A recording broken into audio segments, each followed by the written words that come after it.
So, it's time to talk about what I think I saw like a while ago there was a bunch of fantasy books ranked, and we're going to talk about what is apparently the best series in the genre. So, do I think, I'll just get this right out of the way, do I think this is the best series in the fantasy genre? No. Do I think it's a really, really good series that's worth reading? Yes, and it's kind of weird because in the kind of circles I'm in for Discord is maybe the circle where 5th season is popular because how successful they are as books, but there are definitely like other bubbles where this is like the most popular series, and I feel like it kind of hasn't exploded into the Discord bubbles that I'm in, despite the fact that it has sold a ton of copies and has gotten a ton of praise. So I have completed this series now, and we are going to give my spoiler-free review for the Broken Earth Trilogy.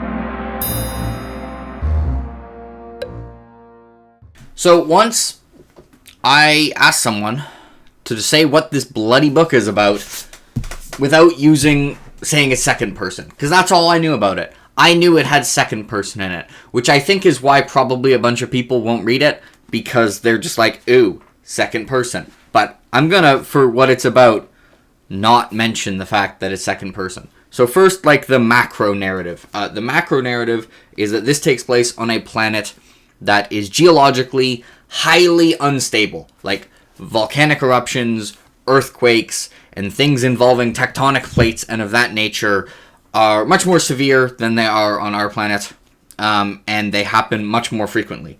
Every once in a while, there's a near-apocalyptic level event, like the equivalent of if Yellowstone had, or a super volcano had a major eruption, except instead of happening every couple 100 million years, they happen every couple centuries.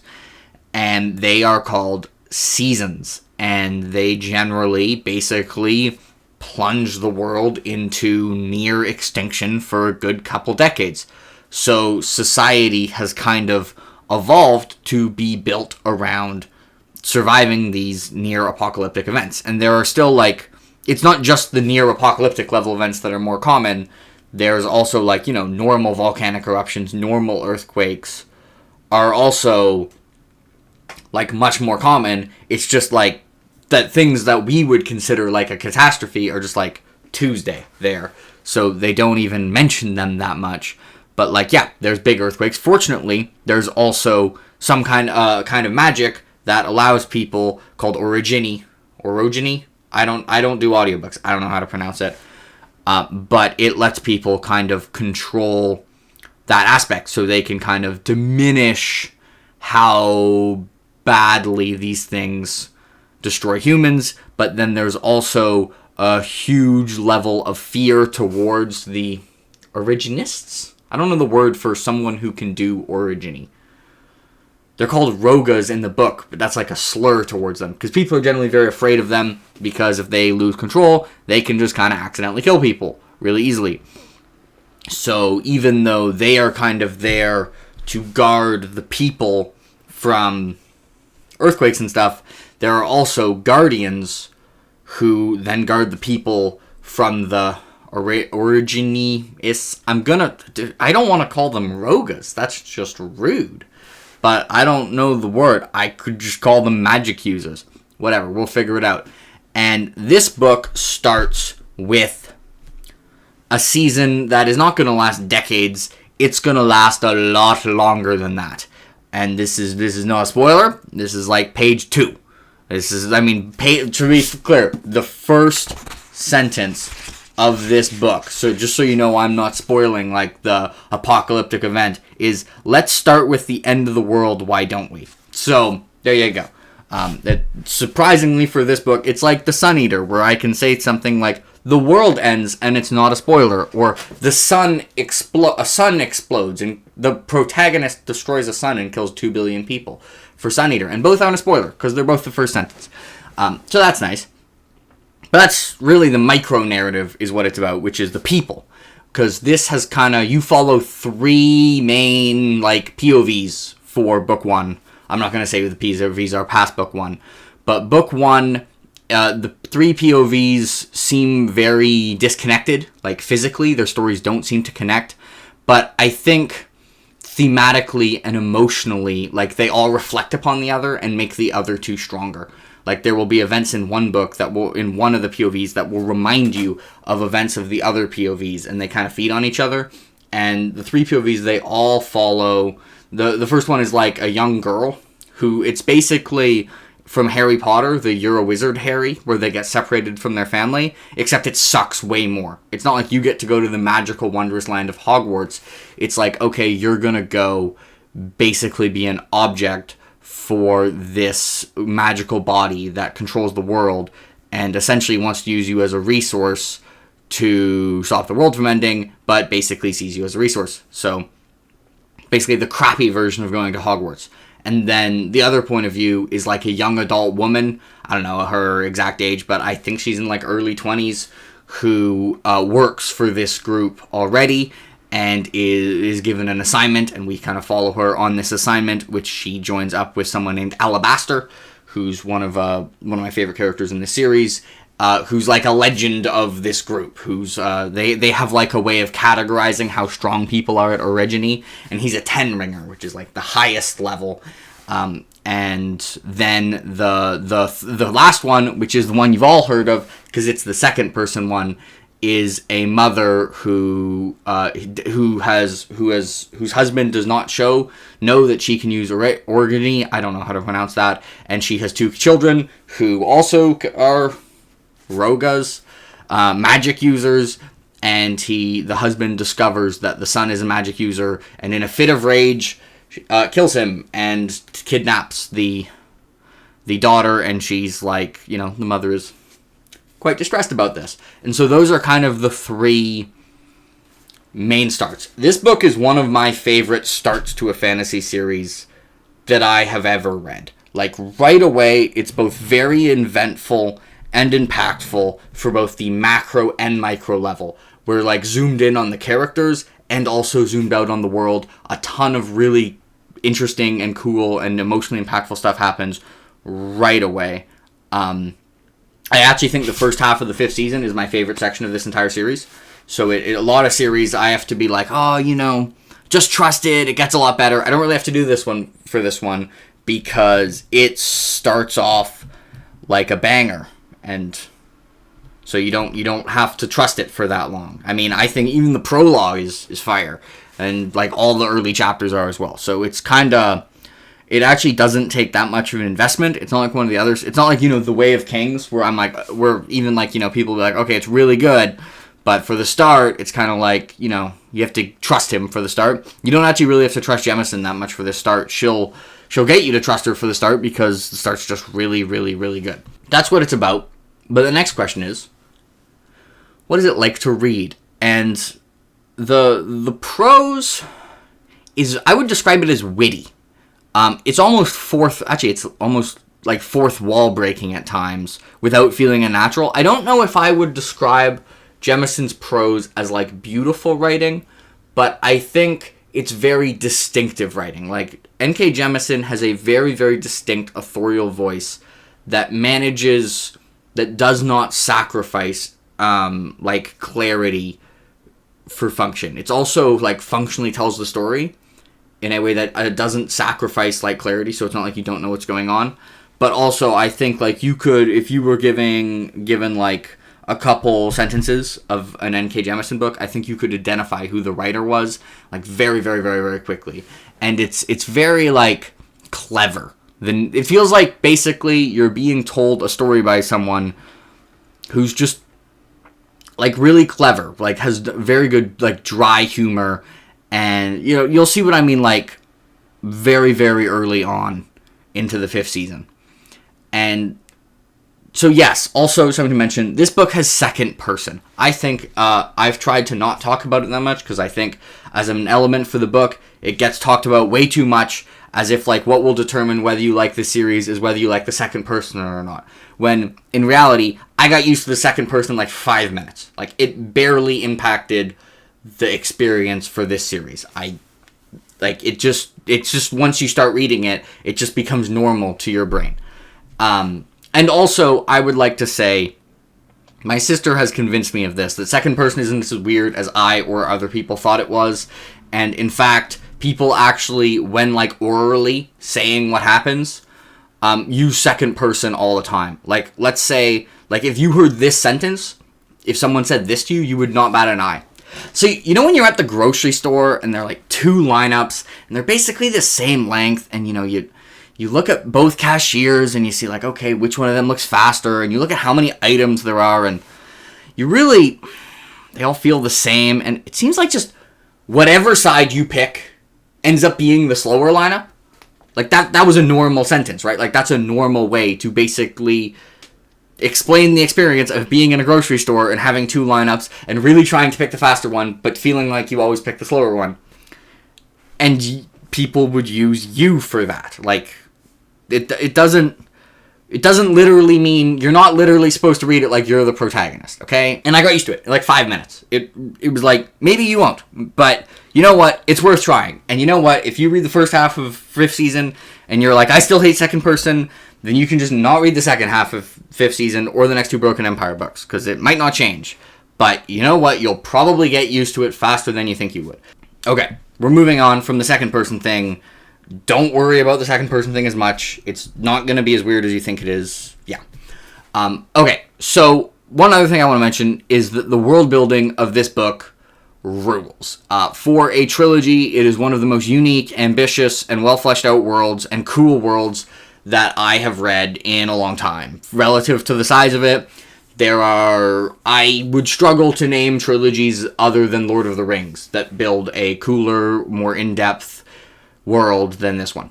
The way society has evolved to deal with these regular cataclysms is really well done, felt really plausible and really interesting, and also, I thought the magic system was really cool. It's this is, for those who don't know, this is has some sci-fi elements. Like, I mean, there's a bunch of, like, gemstone type things, like, floating in the sky called obelisks, and it's really not clear whether these things are magic or whether they're sci-fi, whether they're from, like, a past space age world or whether they're magic gemstones.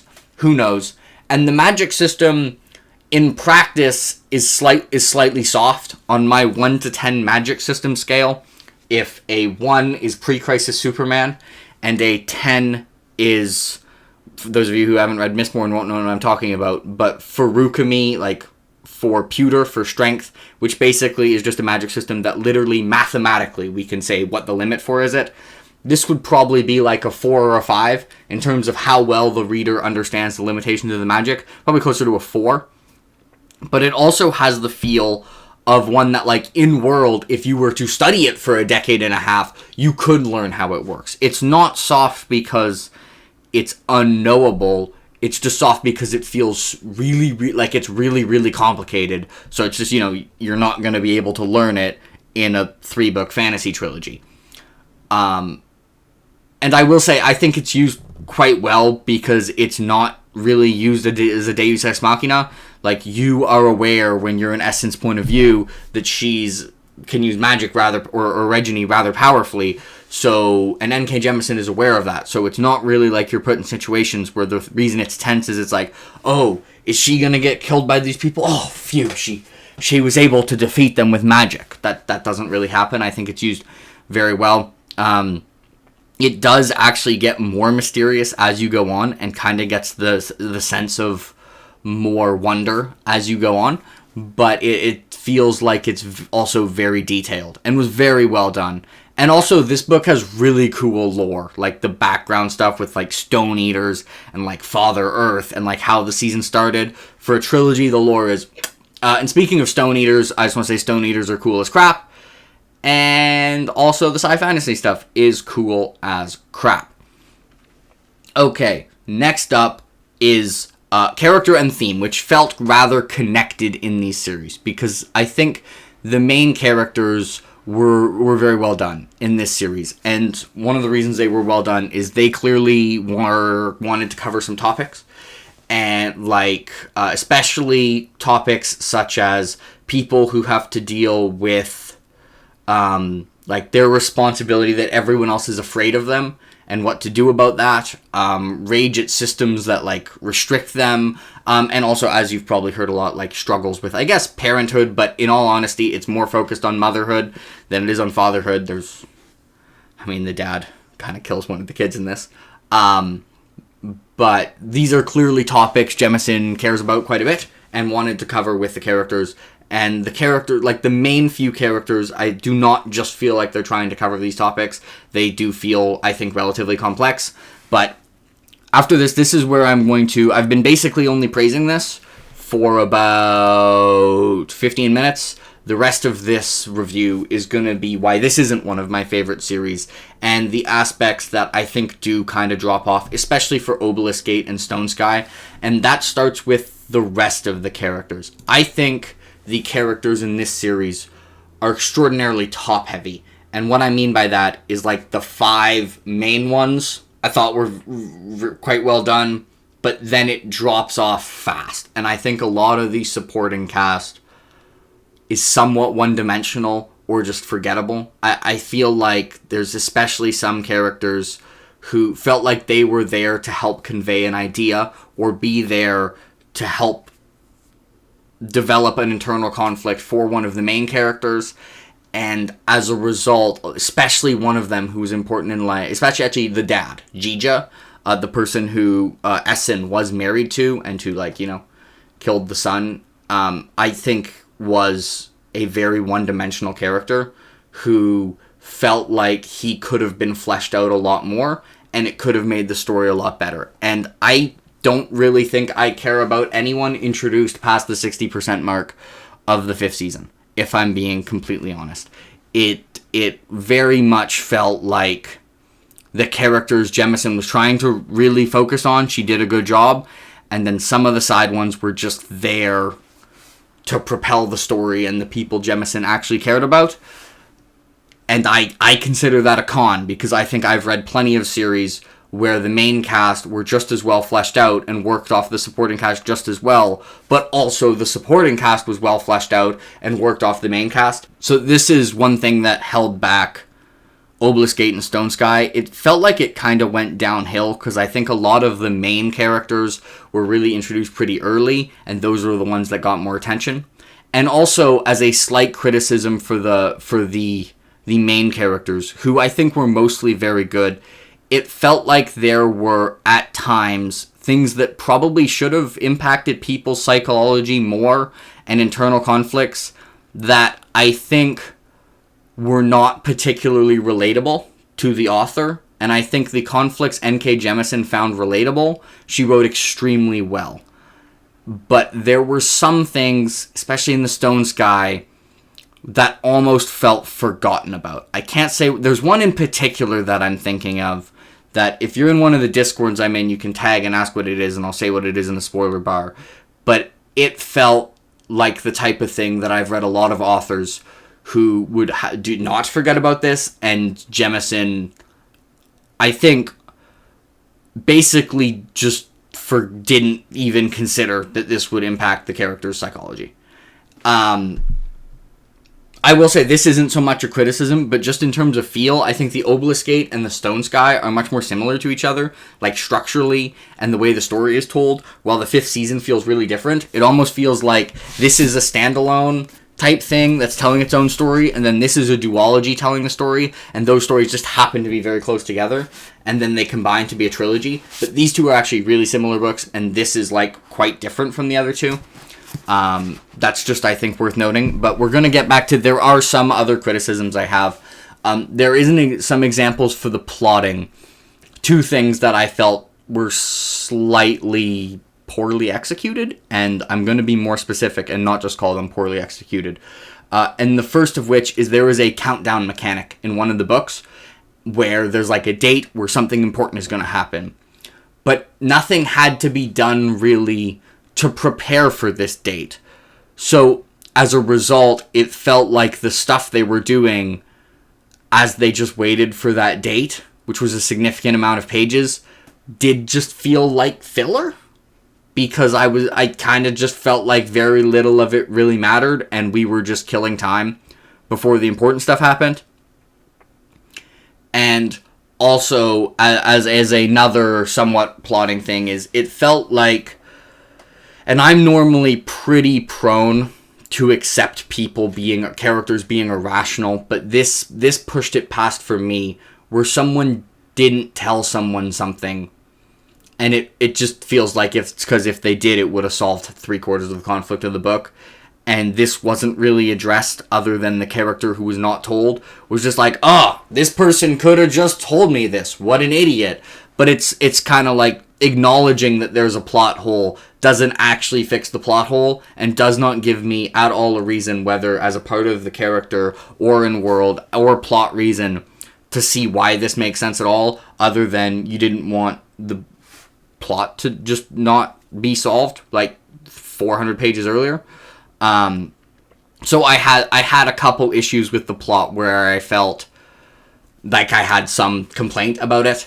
And then finally, there were some moments in the last 2 books that just broke suspension of disbelief. And actually not referring to the magic. As long as magic is internally consistent or just soft and mysterious, I'm happy to just be like, that's magic, cool. And my brain is okay with it. The suspension of disbelief thing was more rudimentary things. Like at one point, an 11-year-old girl just drags a fully grown man up a flight of stairs.